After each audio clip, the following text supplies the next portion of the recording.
ଜୀବନରେ ସବୁବେଳେ ହସିବା ଅଭ୍ୟାସ କରନ୍ତୁ, କାହିଁକିନା ଚିନ୍ତା କରିବା ପାଇଁ ଆଗକୁ ବାର୍ଦ୍ଧକ୍ୟ ଆସୁଛି।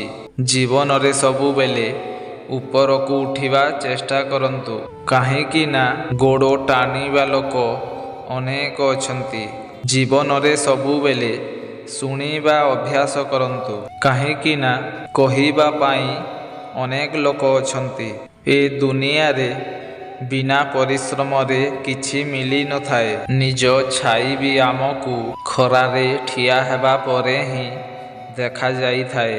ଯଦି ଜୀବନରେ କାହାକୁ ଭଲ ପାଇବାକୁ ଇଚ୍ଛା ହୁଏ, ତେବେ ନିଜ ଦୁଃଖକୁ ଭଲ ପାଅ। କାରଣ ଦୁନିଆର ନିୟମ ଅଛି, ତୁମେ ଯାହାକୁ ଯେତେ ଅଧିକ ଭଲ ପାଇବ, ସେ ତୁମଠାରୁ ସେତେ ଦୂରେଇ ଯିବ।